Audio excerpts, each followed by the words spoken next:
Para muchas personas, el 21 de noviembre de 2019 significó trancones, arengas, desorden y descontrol. Para muchas otras, el 21 de noviembre significó unión, activismo por la vida, la defensa de la paz y un llamado justo a las autoridades nacionales para escuchar a las voces más inconformes con las desigualdades socioeconómicas del país. El punto es que las manifestaciones que detonaron el paro nacional del 2019 tuvieron significados diferentes para distintos sectores de nuestra sociedad, unos inconformes con el asesinato sistemático de líderes sociales, otros reclamando al gobierno por la implementación de los acuerdos de paz, muchos otros reclamando justicia social por la desigualdad económica que padece gran parte del país y otros protestando por una vida digna ante la falta de oportunidades e inequidad que tiene Colombia.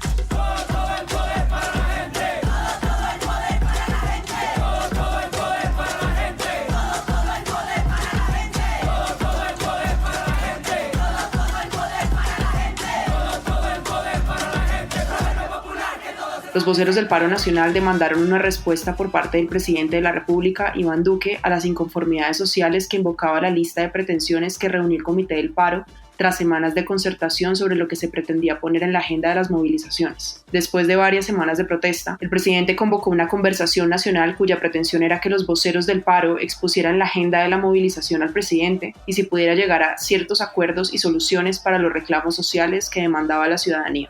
Ante las múltiples movilizaciones ocurridas en noviembre y diciembre de 2019, los partidos de la bancada alternativa del Congreso de la República hicieron pública su solidaridad y apoyo a la protesta y solicitaron al gobierno que escuchara a los voceros del paro y a los estudiantes. Los reclamos de los manifestantes no estaban siendo tramitados por el Congreso ni su pretensión era que los partidos políticos se abanderaran de la causa. Sin embargo, el Senado recibió a los voceros del paro a comienzos de diciembre del 2019 con el objetivo de escuchar sus demandas y organizar una agenda legislativa que pudiera adelantarse en el Congreso a la par que el gobierno iniciara la gran conversación nacional con los líderes del paro. Según datos de Congreso Visible, entre 2010 y 2020, los temas que han liderado la agenda de iniciativa legislativa han sido celebraciones, honores y monumentos, seguridad social y salud, educación, justicia y tránsito y transporte, entre otros. Uno de los compromisos de los senadores que dialogaron con los voceros del paro a finales del año pasado fue organizar una agenda legislativa que contribuyera con las soluciones que los manifestantes demandaban. Sin embargo, pocos fueron los proyectos de ley presentados en el Congreso a inicios del 2020 que respondieran a dicho compromiso entre el Congreso y los voceros del paro nacional. Desafortunadamente, poco después de la actividad legislativa, así como la organización de manifestaciones sociales que pretendían retomar las demandas del año pasado, se estancaron con la llegada del virus a Colombia, el COVID-19, y con la declaratoria de estado de emergencia económica y social del gobierno nacional. A pesar de la pandemia, ha habido varias manifestaciones en el país durante el aislamiento preventivo obligatorio, cuyo propósito ha sido denunciar la falta de ayudas económicas por parte del gobierno a las familias más vulnerables que se han visto duramente afectadas por la pandemia, así como por los efectos negativos que ha tenido el confinamiento para el sector económico y laboral, profundizando así las desigualdades que ya existían y por las cuales miles de colombianos se movilizaron el año pasado. El día de hoy conversaremos con dos estudiantes universitarias que nos darán su punto de vista sobre la relación entre el paro nacional, las demandas ciudadanas y el Congreso de la República, y conversaremos con el representante de la Cámara, David Racero, por la lista de la decencia.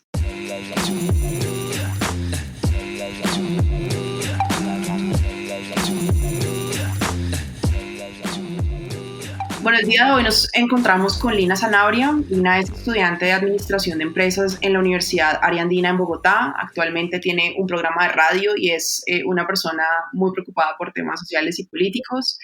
Por otro lado, nos acompaña María Catalina González, que es estudiante de Ciencia Política de la Pontificia Universidad Javeriana en Bogotá, y sus enfoques de investigación son los estudios de género. De hecho, además está vinculada con un colectivo feminista y las relaciones internacionales también son de su interés. Muchas gracias a ambas por estar aquí y bienvenidas a este episodio de Plenaria. Hola, muchas gracias por la invitación. Buenas noches. Chicas, pues nada, entonces quisiera comenzar preguntándoles como estudiantes universitarias si alguna ha estado involucrada en alguna de las manifestaciones que se convocaron con el paro nacional el año pasado, y si no es así, pues ¿qué piensan en el paro nacional y por qué creen que las instituciones han sido incapaces de responder a las demandas sociales que se han presentado en dichas protestas? Sí, como estudiante sí estaba involucrada en las manifestaciones del año pasado. Fue algo muy emocionante, creo que todos sentimos esa emoción y ese ánimo y esa esperanza como de que el país por lo menos se despertara, de que todos nos despertáramos. ¿Y qué pienso del paro? Yo siento que el paro no fue algo de un día a otro, siento que fue algo de atrás, algo que se ha ido construyendo. Sobre todo hay que ver el contexto en el que estábamos, tanto nacional como internacional. América Latina se estaba movilizando, ejemplos como Chile, Ecuador, y acá también el contexto nacional, como el bombardeo de Caquetá, la muerte de estos niños, lo de la distrital, hizo que la gente como que se despertara y dijera, ok, hay una situación angustiante que nos tenemos que levantar y tenemos que hablar. Ahí viene sobre todo un poco pegado a lo de las instituciones, que tú dices como que porque estas instituciones no han sido capaces de responder ante estas demandas, y siento que es porque no existe una apertura política, ¿sí? Y sobre todo esto viene a partir del proceso de paz. No existe una apertura política, las instituciones son ineficientes, hay un gobierno que está desconectado con la ciudadanía. Yo siento que este gobierno ha estado muy desconectado con la ciudadanía y sobre todo está gobernando para una cierta élite económica. Entonces siento que este gobierno no está articulando las demandas y además siento que el paro, aunque fue maravilloso, tuvo demasiadas demandas de la sociedad, desde la comunidad LGTBI, feminismos, estudiantes, campesinos, lo de las pensiones. Entonces siento que eso también llenó mucho la agenda y las instituciones no abarcó muy bien el comité de paro y lo que se quería como tal defender. Entonces siento que fue una movilización muy transversal. Solina, cuéntanos tú qué opinas. No he tenido la maravillosa oportunidad de participar porque es siempre que hay este tipo de movilizaciones, me coge como o en un trabajo o haciendo alguna labor que tenga como denominar mayor atención, ¿no? Siempre estoy haciendo algún trabajo de la universidad o siempre estoy en alguna sesión de fotos o en la emisora, entonces no me he cogido algo así. Y pues el otro punto es que siempre cuando quiero participar o me reúno con mis amigos para planear el punto de encuentro y algo así, pues las cosas se ponen feas y obviamente mis papás no me dejan ir. Sin embargo, mi modo de participación siempre ha sido mediante las redes sociales. Yo pienso que esas son hechas para dar puntos de opinión libres. Entonces lo que hago es a través de Twitter, de Instagram o inclusive de Facebook manifestarme con, obviamente con mucho respeto hacia lo que está pasando e investigando qué fue lo que sucedió, pues obviamente de esa manera. Pienso que el paro es algo necesario, pero también la gente lo ve como algo mal enfocado, no solo por la opinión de los medios de comunicación que a veces tienden a ser un poco amarillistas, sino también porque la gente a veces protesta y no sabe por qué está protestando. Entonces, si nos damos cuenta en tiempos atrás, hace 40 años, este paro, estos últimos paros nacionales que han habido, pues dejan un referente histórico.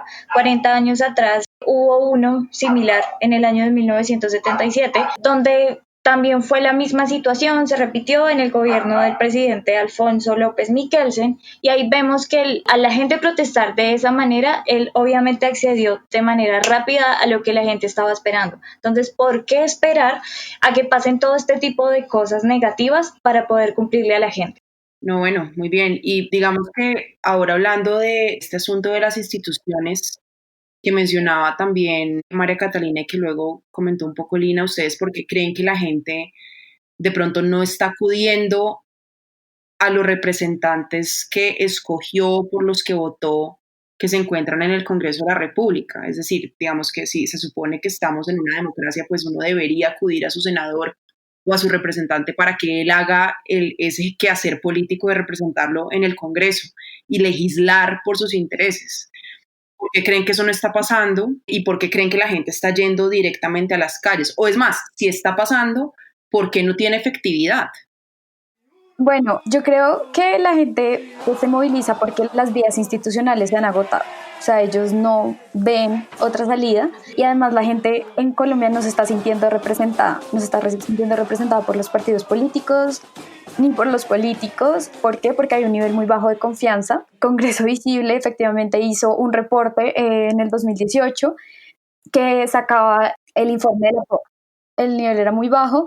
Además, ¿por qué? Porque como la gente va a confiar en sus representantes a través de todos los escándalos que han ocurrido a través de la historia, o sea, la parapolítica, la corrupción, sobre todo, digamos, yo me ponía a pensar como lo de la consulta anticorrupción y yo decía, eso también dejó en evidencia que es un gobierno corrupto y que la gente no está teniendo confianza. Entonces, ¿la gente qué hace? Pues ve otros medios, otras salidas como la movilización para poder hablar, para poder poner en la mesa sus demandas y ver si el gobierno por lo menos escucha. Además es algo muy difícil. Siento que además hay un montón de cosas, mermelada, el clientelismo en el gobierno. Entonces creo que la gente por eso no va a sus representantes. Además yo siento que como los partidos políticos ahora se están metiendo como muy en el que somos como de centro, de centro. Entonces siento que la gente no está teniendo una identificación, o sea, no tiene definido a qué lado del espectro político está.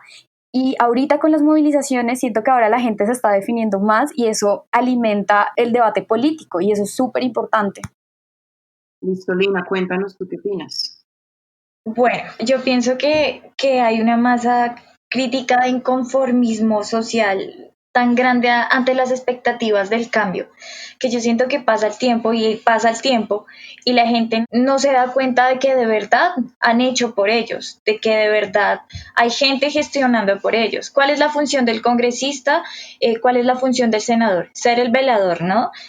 Podemos resumirlo así, o sea, él tiene que verificar que las funciones del presidente sean realizadas, ¿no? Además que ellos también crean leyes para beneficiar a los demás. Pero cuando nosotros nos damos cuenta de todo lo que está pasando, ahí se pregunta, la mayoría de la población colombiana se va a preguntar, obviamente, qué es lo que está pasando realmente, porque no hay cambio. Otra cosa que yo podría dar justificación en esto serían los medios, ¿no? La gente no conoce cuál es la labor de un congresista, pero vamos a los noticieros, el congresista es un ladrón, el congresista es un corrupto y no tienen en cuenta que también hay congresistas que pueden hacer cosas buenas para que esto cambie a través de sus propuestas. Ni siquiera saben porque son 100 o a veces son más congresistas. Entonces yo pienso que también la falta de desinformación nos hace ignorantes, con todo respeto, ¿no? Para todos los que están escuchando, ¿no? Cuando no nos informamos no entendemos de algo. Entonces, el no conocer por lo que estamos votando, por lo que nos puede ayudar a mejorar, también nos ayuda a no creer. Entonces, claro, no sabemos qué es lo que pasa, no tenemos idea de qué es lo que nos va a hacer una mejoría en su totalidad. La gente ya no cree que el Congreso pueda servir, porque ven todo lo negativo y jamás van a ver lo positivo. Además que lo que decía Catalina ahorita, o sea, es complejo cuando todo eso negativo se escucha sobre los congresistas y todo eso. La gestión es nula. Ese es mi punto de vista. Miren, ustedes traen una cosa súper interesante a la mesa y es cuál es la función de un congresista y qué espera uno de un congresista. Una pregunta que no habíamos tal vez conversado antes. Primero quisiera saber ustedes qué opinan de un congresista. Ustedes han votado por algún congresista, o sea, y no tienen que decir por cuál.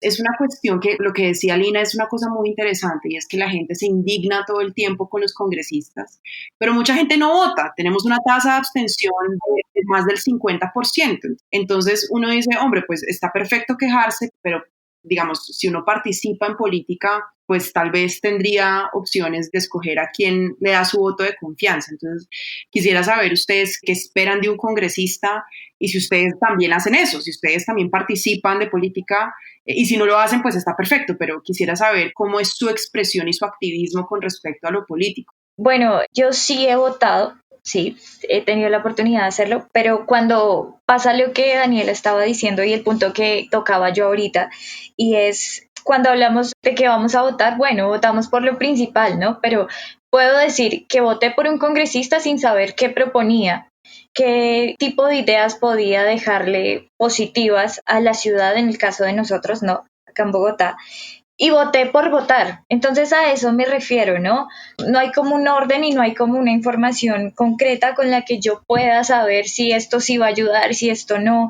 Pienso que la gente siempre estigmatiza al congresista y él es el malo y él es el ladrón, pero no saben nada de lo que se trata y votan sin saber. Muchos no saben cuál es la gestión de un congresista en el paro y entonces los acusan de vagos, de no hacer nada. Si vemos programas como La Puya, se la pasan criticando esto, pero solo exponen el punto de vista negativo, ¿sí? Y eso es lo que hay que ir. La gente no entiende que el Congreso tiene mucho que ver en todo lo que tiene que ver con política en el país. Estos movimientos se están levantando porque queremos una nueva Colombia, queremos más educación, queremos mejor pago para nuestros empleados, queremos menos muertes de líderes sociales y piensan que eso solo lo puede hacer el presidente, cuando no, también es deber de los congresistas y nosotros también deberíamos hacer paro por eso. ¿Por qué no? ¿Por qué ellos no pueden estar metidos en esa torta también? Siguiendo mucho como la línea de Lina, yo creo que es difícil decir uno que quiere un congresista, ¿sabes? Porque me quedó mucho esa pregunta. Es difícil porque uno dice que no sea corrupto, que no haya clientelismo, pero es complicado, sé que es complicado y yo creo que cada uno tiene su lugar de agencia y sabe qué quiere. Cuando yo pensaba esta pregunta, yo decía, bueno, ¿qué quiero? ¿Cuál sería mi congreso ideal? Por ejemplo, que haya mayor participación de mujeres. Solo hay 20% de mujeres en el Congreso, como dato curioso. Ya cerré el paréntesis, qué pena la interrupción. Sí, o sea, yo sé que hay muy mala fama para los congresistas y todo, pero esto también viene sobre todo, ¿por qué? Por la rendición de cuentas, porque hace mucho tiempo se supone que ellos tenían que dar rendición de cuentas, y hasta el 2018 hicieron como una ley que dijeron, ok, acá van a hacer todas las rendiciones de cuentas, entonces siento que la gente pierde mucho la confianza en los congresistas y claro, un congresista es súper importante porque estamos en una democracia y es alguien que la gente elige y que uno dice como, ok, acá me van a representar, acá van a luchar por mí, pero no se está viendo. Entonces también esto viene muy arraigado a lo del paro, porque si estos representantes no nos están ayudando, entonces, ¿qué hacemos? ¿Sí? Entonces el ciudadano es el que tiene que actuar. A mí me encantaría que el Congreso fuera más articulado, que el Congreso en verdad trabajara en conjunto, pero no, es súper difícil. Yo me acuerdo que como en segundo semestre a mí me llevaron al Congreso, a una plenaria, y yo decía, ¿qué es esto? La gente comiendo, la gente no hacía nada. Es una anécdota aquí que yo decía, increíble. Todos decíamos, no, pues qué chévere. Y están ganando 32 millones. Entiendo, ¿no? De acuerdo con lo que a veces uno le pasa cuando se encuentra un poco con la realidad del quehacer político en el Congreso a veces, ¿no? Y bueno, digamos que tú, bueno, las dos, digamos, tocan temas súper importantes de lo que a veces uno esperaría de un congresista. Y yo quisiera saber, miren, últimamente este tema del paro nacional, yo diría que nunca se acabó, primero que todo, que fue lo que muchas personas pensaban. Yo creo que desde el gobierno hubo una especie de calma y de tranquilidad en los últimos meses gracias pues a la pandemia y al confinamiento, pero pues lo que terminó sucediendo fue que la pandemia agudizó la desigualdad social y la desigualdad económica.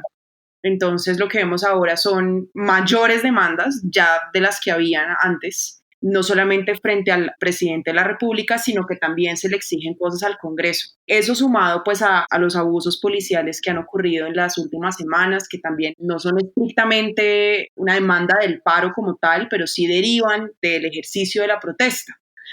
Entonces yo quisiera preguntarles, ambas han reconocido que el presidente no es el único responsable de responder a esas demandas sociales, sino que el Congreso, senadores y representantes tienen una responsabilidad en esto. Entonces yo quisiera saber ustedes qué esperan de los partidos políticos y cómo desde las universidades públicas y privadas en general se puede contribuir a que hagan mejor su labor y mejor su trabajo. ¿Cómo podemos ayudar como estudiantes a que eso ocurra? Es complicado hablar de expectativas, ya cuando hemos visto ejemplos tan malos, ¿no? Sin embargo, siempre hay que aportar a lo positivo y a lo que sí se ha logrado. De los partidos políticos, como joven estudiante también, yo lo que puedo esperar es que no dejen esas guerras como injustificadas entre ellos de quién vota más por mí, de quién hizo más, de quién no, de que dejen esos tweets entre ellos porque la verdad su gestión política es nula y se vuelve algo ridículo, ¿sí? Y es algo que a la gente ya le aburre y algo que mucha gente no entiende, ¿sí? Que si es godo, que si, bueno, el caso es que lo que ellos deben hacer es trabajar en llavería, en unión. Cuando nosotros hacemos unión, hacemos obviamente un equipo para trabajar en pro de las comunidades y de los demás. Aunque es complicado porque cada quien tiene su punto de vista distinto, se pueden lograr cosas a partir de esas opiniones diferentes, ¿sí? Como estudiante también, pues, que día con día se generen ideas y propuestas que de verdad puedan ayudar a un cambio, pero en serio, porque nos hemos dado cuenta a través de estos años que no hay una democracia moderna visible. Y eso es lo que queremos generar, una solución a problemas importantes en el país. O sea, el país lleva arrastrando este tipo de cosas relevantes mucho tiempo y nadie hace nada. En estos paros no se ven, o sea, hablan de partidos políticos, pero cuando es el paro, ¿dónde están ellos con su opinión? Ese es el punto de vista que yo doy, ¿no? Y ahora mucho que lo necesitamos. Lo del paro va a seguir por mucho tiempo y espero que el Congreso y los partidos políticos entiendan la necesidad de hacerse presentes en este tipo de situación con soluciones reales y verdaderas. Ok, y Catalina, cuéntanos tú qué piensas. Lo primero es la información. Tenemos que estar informados y pues intentarlo desde las universidades, de que hay fundaciones y hay grupos que están trabajando porque los estudiantes informen sobre lo que está pasando actualmente, y siento que es algo súper importante que las voces se escuchen, ojalá que las voces se escuchen, que las demandas se escuchen, sería lo que yo esperaría. Y sobre todo yo creo que cada uno puede trabajar desde su lugar de agencia. Entonces, por ejemplo, si yo estoy en una colectiva feminista, pues ese es mi lugar de agencia y yo estoy luchando por mis causas, pero es que no son solo mis causas, son las causas de muchas mujeres. Y no solo nosotros, también que se fortalezca el movimiento estudiantil. Siento que el movimiento estudiantil fue una piedra angular, fue súper importantísimo para el paro del año pasado. Entonces el movimiento estudiantil, además porque como una de las preguntas que a nosotros tú nos hacías era como que las universidades privadas y las públicas están teniendo las mismas demandas y se están articulando, y eso es importante porque, digamos, en el contexto actual nos dimos cuenta que la pandemia nos pegó a todos, no solo a algunas personas. Entonces es súper importante que todos nos articulemos, y algo que me parece súper importante, ya lo último, es como más apertura política. Por ejemplo, con el partido de las FARC, con los otros partidos y las opciones alternativas, es importante que se escuchen para que la gente también se pueda definir políticamente. Bien, pues bueno, esto da para un montón, este tema da para un montón de tiempo. Lamentablemente ya no tenemos mucho tiempo, pero pues quisiera agradecerle a las dos por este espacio. Ha sido súper enriquecedor y pues no sé si alguna de las dos o las dos tengan como palabras que busquen despertar en la gente joven ese activismo y esa preocupación política, ¿no? Para que pues la gente se preocupe por estos temas y no solamente se limite a ver noticias y a quejarse en el vacío, sino que también tenga una posición y bueno, esté informada por lo menos. Y ya cerraríamos con eso.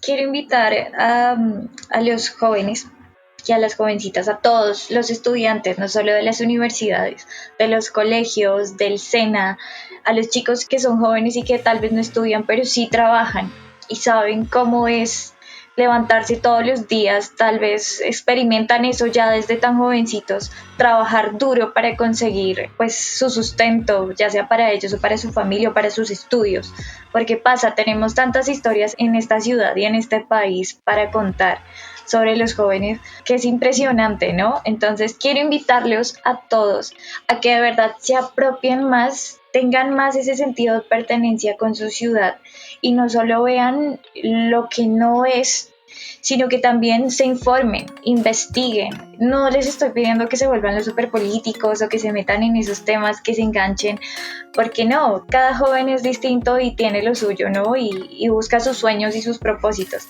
pero sí que busquen la opción y la manera de hacer sentir su voz, de hacer oír que quieren una mejor vida, un mejor país, mejores derechos, mejor educación para el futuro, tanto de ellos como de sus hijos y de su familia y lo que sigue de vida para ellos. Entonces, alcen su voz, chicos, alcen su voz porque es algo necesario, no solo en la política, sino en todo. Esa es mi invitación. Y Catalina, no sé si quieras complementar en algo o te acoges. Yo quiero seguir con lo que dice Lina porque está muy hermoso, pero quiero también resaltar que la movilización es algo lindo y que nosotros tenemos también que hacernos escuchar, y mi invitación es para alzar las voces porque esto, como la pandemia y las problemáticas del país, es de todos, no es solo de una persona. Y si no hacemos algo, nos vamos a quedar aquí y nos vamos a quedar con las mismas situaciones que siempre hemos tenido. Entonces, poder coger este momento coyuntural y agrandarlo cada vez más. Yo sé que es una situación difícil, que todos estamos en una situación súper complicada ahorita, pero se puede.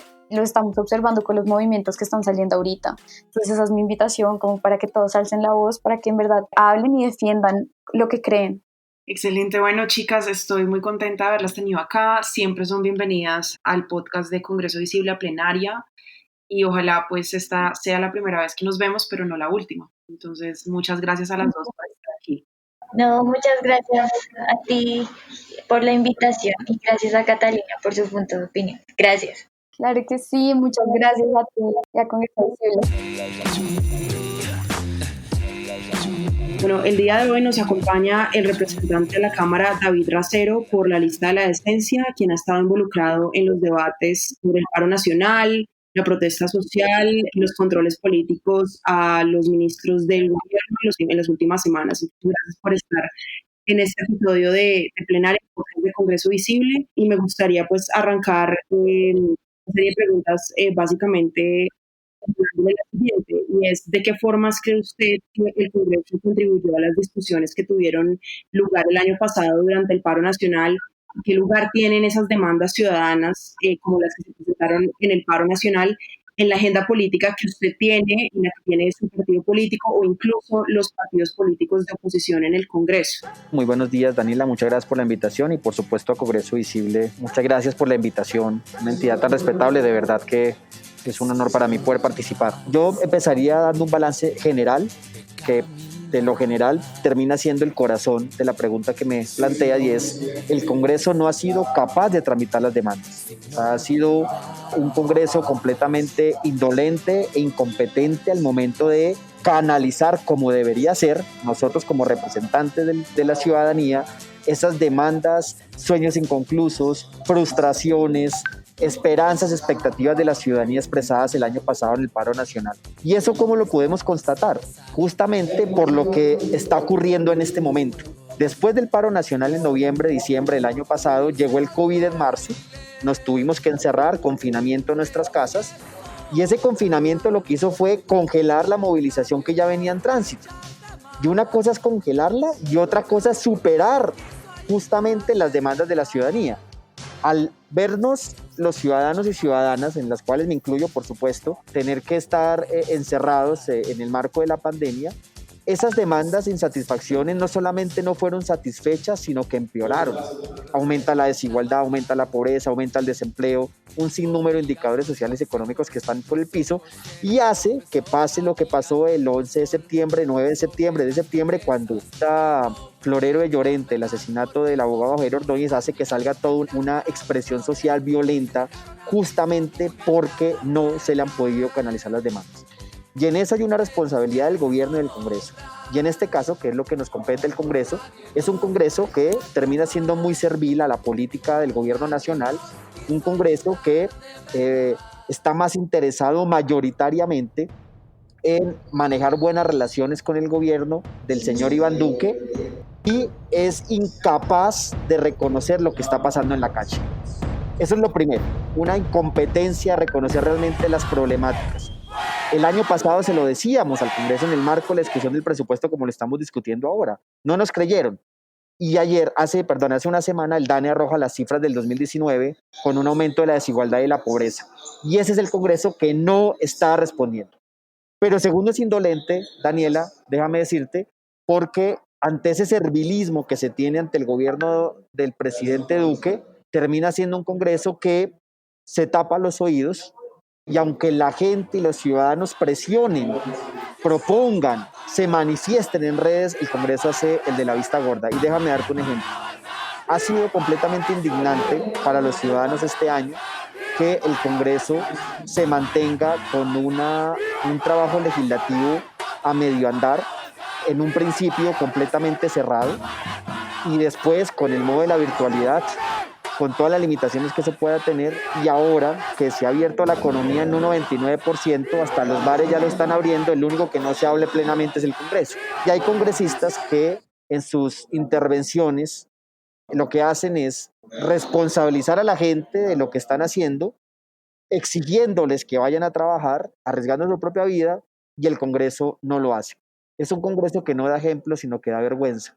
Y yo creo que esa es la desconexión más profunda de este Congreso con la ciudadanía. No solo que no canaliza las demandas, sino que tampoco es capaz de escuchar en esas solicitudes mínimas que hacen los ciudadanos de a pie al ver que sus congresistas no dan el primer paso respecto a las responsabilidades que puede tener el país. Entiendo, representante. Y digamos que usted mencionó un punto muy importante y es que digamos que al comienzo del periodo de este nuevo Congreso lo que uno veía era que había cierta disposición por parte de ciertos partidos políticos, sobre todo los de oposición, de resistir al control que pretendía tener el Ejecutivo sobre el Congreso. Y lo que vemos ahora es efectivamente una mayor disposición, pero pues para tramitar la agenda de ese ejecutivo, de no permitir que se hagan los respectivos controles políticos con la disciplina que deberían hacerse. ¿Usted a qué cree que se debe ese cambio, digamos, en esa disposición del Congreso de resistir ahora, permitir, digamos, ese control sobre la agenda en el Congreso por parte del Ejecutivo? Yo vería dos razones fundamentales. La primera, que no tiene que ver necesariamente con el señor Duque, sino eso hace parte de nuestra tradición republicana, y es que nosotros somos un país presidencialista, y eso lo sabemos y lo reconocemos, a diferencia de otros tipos de estados, por ejemplo, como los de Europa, que son parlamentarios, etcétera. Aquí el peso del Ejecutivo sobre el Legislativo es preponderante y que debería ser justamente al revés, en un ejercicio sano de separación de poderes y de ejercicio de la democracia. Pero aquí el presidencialismo, que es histórico, o sea, el presidente es el que pone la pauta, el que pone la política, el que pone la directriz, y eso no solamente con Duque, insisto, eso desde antes, digamos, eso hace parte de nuestra tradición republicana. Esa es la primera causa, se ha agudizado, y ahí vengo con la segunda, de que este Congreso, que estamos viviendo 2018-2022, es un Congreso que tiene dos limitaciones. La primera limitación es que ante la ausencia de esa agenda política del Ejecutivo, es un Congreso que está perdido.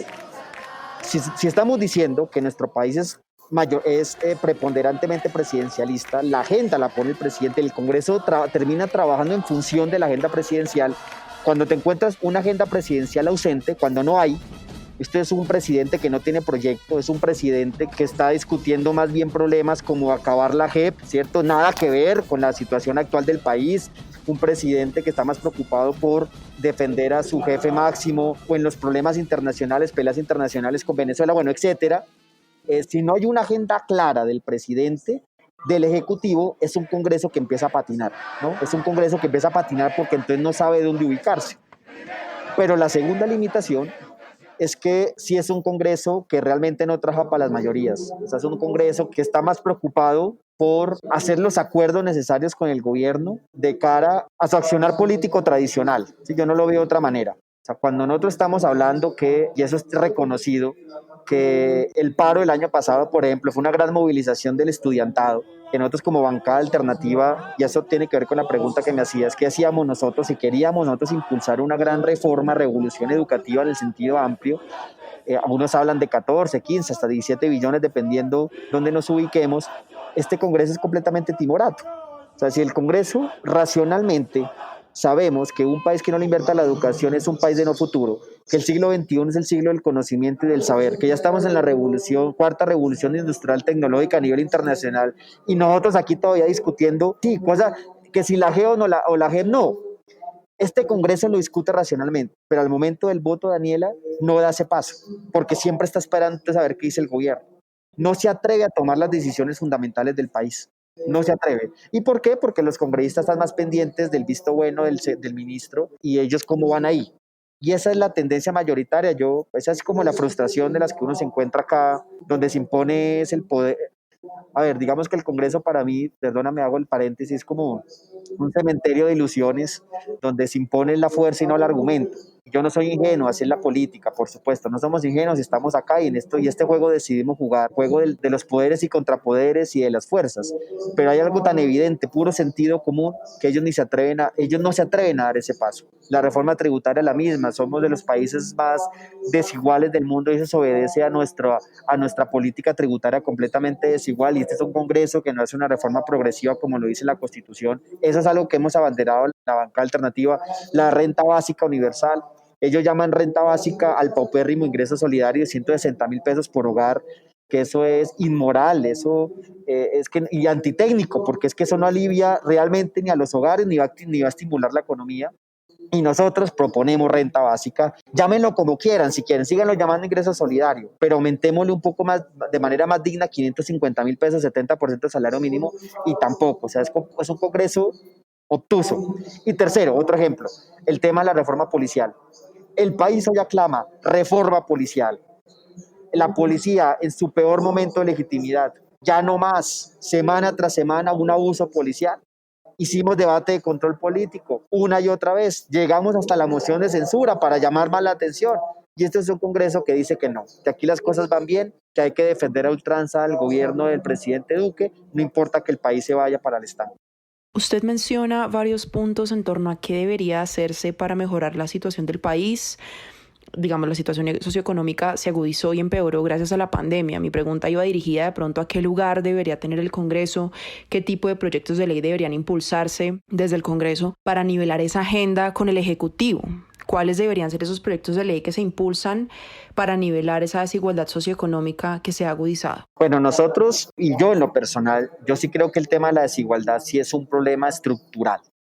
Y cuando decimos que es estructural, implicaría tomárnoslo de una manera tan seria que tendríamos que hacer muchas reformas a nivel institucional y de política pública para poder superar esa parte de esa desigualdad. La pandemia la empeoró y lo que hoy queda demostrado es que el COVID, cuando llegó en marzo al país, nos cogió en un momento de debilidad de mercado y debilidad de nuestro mercado laboral y nos cogió en un momento de ilusionismo económico, porque es que en diciembre del 2019 el país había aumentado 3.3% el PIB y eso lo muestran como la gran panacea, pero con un desempleo completamente en ascenso, llegamos al 10-11%, con una matriz productiva industrial completamente débil. Y cuando llega el COVID y nos llega la crisis sanitaria y con ello la crisis económica y social, queda en evidencia y al desnudo realmente qué era lo que teníamos. Y lo que teníamos es lo evidente, un país que no produce, un país que tiene su sistema productivo completamente débil y que lo que jalona realmente a la economía son los sectores que menos puestos de trabajo generan y los menos productivos, como el sector financiero y el sector de hidrocarburos. Ellos son los que mejor les va. Y yo hago este recuento, Daniela, porque para nosotros implicaría, en esta pregunta que me haces de cómo disminuir, cómo mitigar, cómo impactar de manera positiva el tema de la desigualdad, implica pensarnos un modelo diferente económico. Y lo digo, un modelo diferente. La pandemia ha evidenciado que este modelo ya es obsoleto, fracasó. ¿Y el modelo en qué sentido? De que el Estado tiene que tener más participación protagónica en el mercado. Esa participación protagónica implica un proceso de planificación industrial que conlleve fortalecer la matriz productiva en los sectores estratégicos que generan realmente empleo como la agricultura y como la manufactura, que han sido siempre los sectores más golpeados en los últimos 10 años. Eso lo dijo el DANE hace una semana con los indicadores que sacó.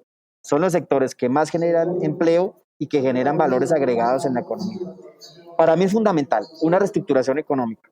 Segundo, un ajuste al sistema tributario nuestro. Los países modernos de Occidente, del mundo occidental, siempre muestran cómo el Gini cambia, mejora después de una política progresiva de impuestos. Cuando hablamos de política progresiva no es otra cosa sino decir que el que tiene más aporte un poco más. Eso es lo que dice la Constitución del 91. Estados Unidos lo hace, Japón lo hace, Europa lo hace, nosotros no lo hacemos. Un poco es propiciar esa reforma tributaria que es médula ósea, estructural, para poder nosotros, vía impuesto, que es un instrumento de política pública fundamental, reducir un poco la desigualdad. Y tercero, en el marco de la pandemia, Daniela, yo y la bancada alternativa, yo volvemos a insistir en la renta básica. La renta básica es un instrumento, pero poderoso. ¿En qué sentido? Primero, para aliviar la pobreza que tienen los colombianos hoy, esa pobreza que llega al 35-40%, en las zonas rurales del 60-70%, esa pobreza no es otra cosa sino por un principio humanitario, ¿no? No hay peor pandemia que la pobreza. Y aquí a veces los congresistas, es muy fácil hablar de la pobreza con los 3 platos calientes sobre la mesa, no es muy fácil hablar de la pobreza desde la ventana. Y yo creo que ese es un tema que debemos tomándolo en serio, completamente. Es la posibilidad de poder impactar la capacidad adquisitiva de los hogares pues de manera positiva. Pero segundo, porque ayuda a la economía. Cuando tenemos la posibilidad de que los hogares puedan consumir más porque se les canaliza vía subsidio no condicionado, 550.000, hay mayor demanda en la economía, los hogares consumen más, van a comprar más, se activan las ventas de las empresas. Al activarse las ventas, mayor producción, mayor empleo. Es un círculo virtuoso.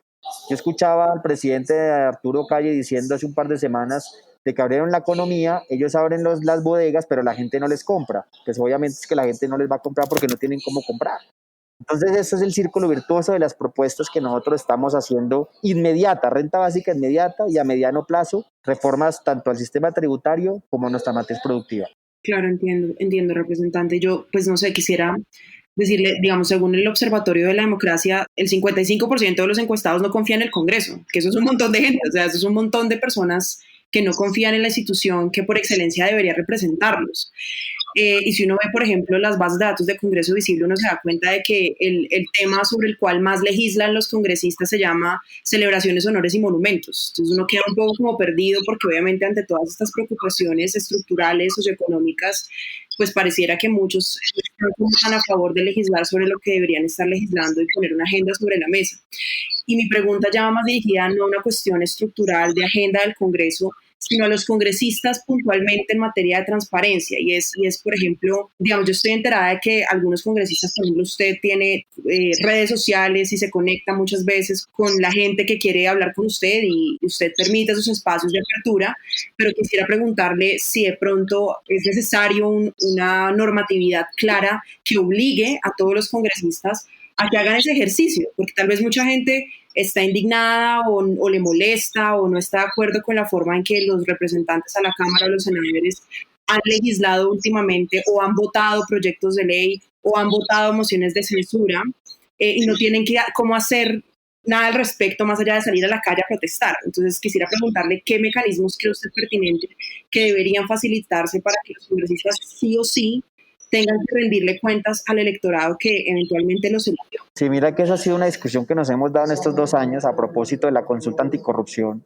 con sus pros y sus contras o las limitaciones que hoy ha podido tener, pero era sin duda un avance significativo. Y una de las discusiones que hemos planteado es la necesidad de ese Congreso abierto, transparente, donde los congresistas puedan estar brindando rendición de cuentas continuas, no solamente la publicación de la declaración de renta, que hacia allá iban las reformas que estamos planteando. Algunos lo hacemos de manera, digamos, espontánea, autónoma, por la propia decisión, sino que también cosas como estas, la de la votación, que no es otra cosa diferente, sino simplemente mostrarle a su electorado, al pueblo en general, cómo es que están decidiendo y cómo es que están votando. Se nos vuelve una discusión y un debate profundo aquí en el Congreso. Los congresistas se niegan a aceptar que el mundo ha cambiado. Se niega a aceptar que hay una ciudadanía mucho más vigilante, mucho más indignante, mucho más vedora, y que estas redes sociales llegaron y que son un instrumento poderoso para hacer esa veeduría y auditoría social. Tanto así que, mira, Daniela, te lo confieso, aquí más bien nos critican que algunos de nosotros pongamos en evidencia sus votaciones. Yo cada vez que saco un mapa de los que saco de votaciones, no te miento, recibo mínimo 5 insultos, y aquí en el Congreso hasta se me han venido a acercarme a discutirme de frente, ¿no? Casi como a intimidarme, y yo les digo, bueno, es que lo mínimo que ustedes pueden hacer es simplemente defender por qué votan como votan. ¿Y por qué no les gusta? Porque muchos de ellos manejan ese doble discurso. Muchos de ellos en campaña se presentan como los defensores del ambiente y vienen aquí y votan por el fracking, justamente para hacer el mandado al gobierno. Muchos de ellos dicen que van a hacer lo que sea para superar la pobreza y vienen aquí y votan en contra de la renta básica, ¿no? Ese es el discurso que cuando ponemos esas votaciones queda en evidencia, y por eso les afecta y por eso los ofende. Pero creo que en el fondo, Daniela, este tema de las redes sociales y la posibilidad de hacer monitoreo en tiempo real a partir de las nuevas tecnologías es un instrumento que antes no se contaba, que puede ser una de las razones por las cuales ahorita la gente genera más indicadores de escepticismo, de desconfianza ante los congresistas, porque nosotros nos hemos encargado de evidenciarlos. Yo espero que esa indignación que se siente ahorita ciudadana sea canalizada para que esa indignación no quede simplemente en la rabia y en el desprecio ante el Congreso como institución, y más bien se tome la conciencia que el problema no es el Congreso como institución, sino los congresistas que están elegidos, porque el Congreso es fundamental. El Congreso en el tema de separación de poderes, etcétera, es fundamental, y que necesitamos de las mayorías de personas, más allá también de que sean de derecha o izquierda, pueden haber de derecha que en verdad pueden ser juiciosos con mostrar que lo que están haciendo. Es necesario que lleguemos mayorías el próximo 2022. Yo espero que esa indignación se canalice en acción, que no simplemente se quede en la rabia. Es más, de por sí no es mi interés, ¿no? Mi interés cada vez que yo saco los mapas no es para que la gente coja rabia y se quede con la rabia en su corazón, sino que genera esa conciencia para decir, aquí el cambio es político. Ellos seguirán haciendo de las suyas, ¿no? Y bueno, seguirán votando en contra de lo que quiere la gente, y que lo que necesitamos hacer no es esperar a que cambien, sino cambiarlos a ellos. Pues muchas gracias por todas sus respuestas, muchas gracias por su tiempo, y pues siempre tengan en cuenta que está súper invitado al podcast de Congreso Visible, y pues agradecemos mucho su voluntad de participar y tomarse el tiempo de responder todas estas preguntas. No, a ti, Daniela, de verdad, muchas gracias por la invitación, y cuando se pueda, ahí estaré. De verdad, me encantaría seguir participando. A mí también me permite hacer autoanálisis de lo que estamos haciendo, las preguntas que mandaste, como bueno, ¿cómo más podemos también nosotros mejorar? Yo soy un convencido que los que llegamos acá tenemos que dar ejemplo y no vergüenza, y un poco de eso es ser abiertos en lo que podamos, en lo que estamos haciendo, y creo que eso forma ciudadanías. Muchas gracias. Un abrazo. El rol que debe tener el Congreso de la República es uno de los más importantes en un Estado social y democrático de derecho. El Congreso debe representar los intereses ciudadanos y promover agendas políticas que respondan a las necesidades nacionales y regionales. Ahora bien, el hecho de que los senadores y representantes que son elegidos en la corporación parlamentaria tengan la obligación de tramitar las inconformidades ciudadanas a través de la institucionalidad y de una agenda política legislativa no implica que los ciudadanos no puedan o no tengan derecho de manifestarse y protestar directamente contra las políticas que los afectan y las agendas que agudizan la desigualdad socioeconómica en el país.